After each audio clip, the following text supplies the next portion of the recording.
Hello, everybody. This session is going to focus on mesosomes, a membranous structure that has been associated with prokaryotes.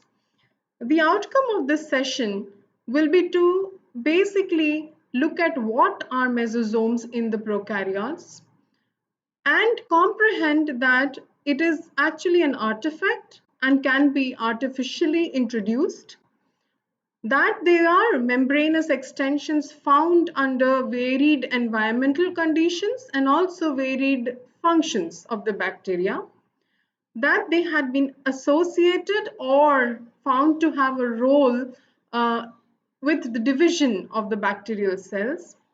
Also, the ultrastructure studies were suggestive of the mesosomes having functions similar to mitochondria. So these are certain aspects that we would be able to see through this session. Uh, there are lots of microscopic studies that have already, kind of asserted the fact that you have the peripheral membrane enfolding into structures which become highly membranous. And so these highly membranous structures could either be vesicular or tubular or lamellar, as is seen in this structure. So here you can see that it's simple vesicular structure. Here you can see there are lots of lamellae that have been formed. So such membranous structures were found to be present in a lot of prokaryotes, and therefore it was considered to be a organelle. Moreover, studies with cell fractionation and electron microscope studies were clearly associating the presence of an organelle such as the mesosome in the 1960s and the 1970s, and several functional attributes were trying to be looked at for these organelles per se.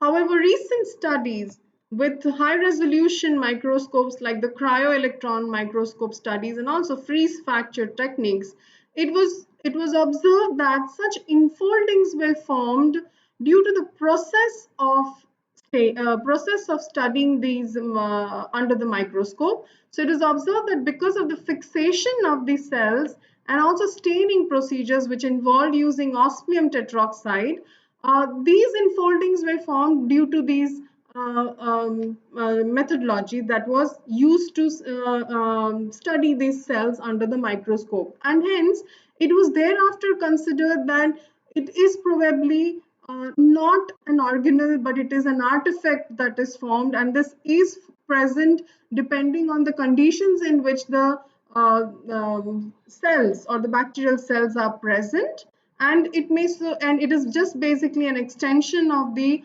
plasma membrane or the cytoplasmic membrane per se. Now, uh, earlier when the studies were being carried out and people found that mesosomes were present in prokaryotes, different studies or different scientists resorted to using different names or terminologies for the same. So, for example, mesosomes were also written as intracytoplasmic membranes. They were also written to be plasma lemosomes, or they were referred to as chondroids. Interestingly, there were a lot of studies that was going on that tried to associate a biochemical function with these membranous structures that are present inside the mesosomes. It was found to be present in both gram-positive and gram-negative bacteria. But again, within the gram-positive bacteria and the gram-negative bacteria, these structures were pronounced in certain gram-positive or gram-negative bacteria, but were very hard to be detected in other gram-positive and gram-negative bacteria. And therefore, the question is, or was it really a organelle?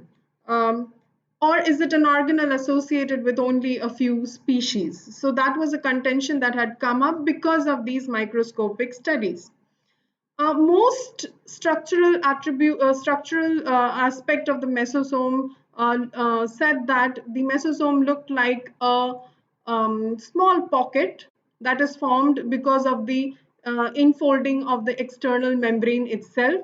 Interestingly, when the cell wall is removed, it is also found that, or there is a plasmolysis carried out, it was also found that this internal component would extrude out and become a continuous cytoplasmic membrane itself. So thereby again the question that it is nothing but the cytoplasmic membrane, but because of certain conditions it has got involuted. So that was something that had come up.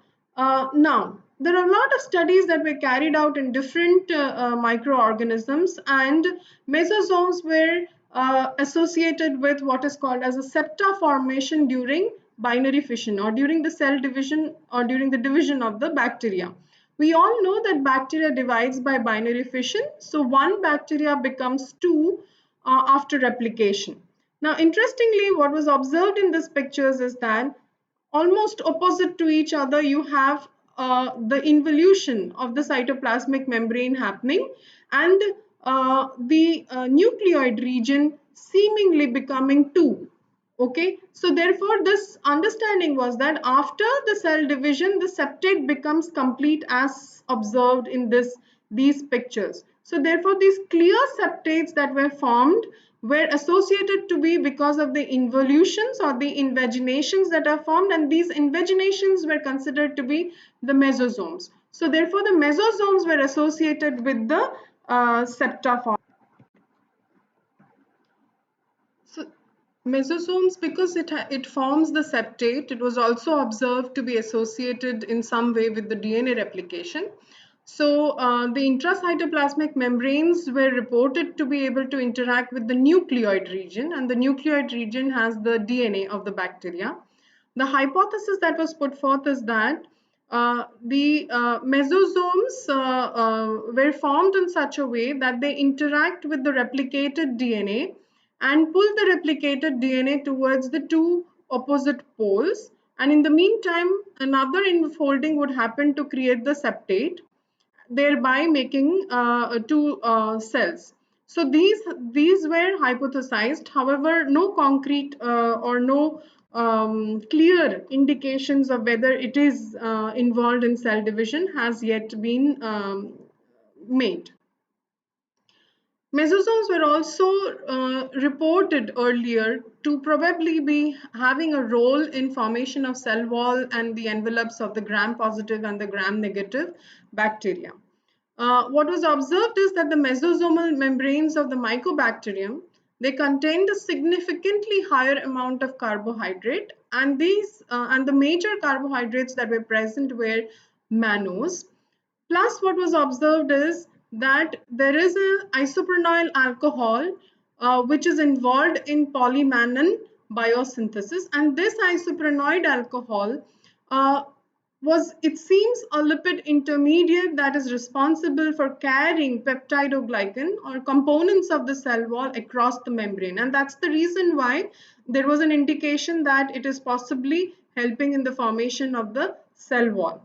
What was also observed is that in several gram-positive bacteria, the levels of lipotecoic acid were also found to be 3 to 30 times greater in mesosomal membranes than in the other parts of the plasma membrane, and hence the connection between formation of the cell wall and the mesosome per se. It was also hypothesized that mesosomes could have a role in both respiration and sporulation.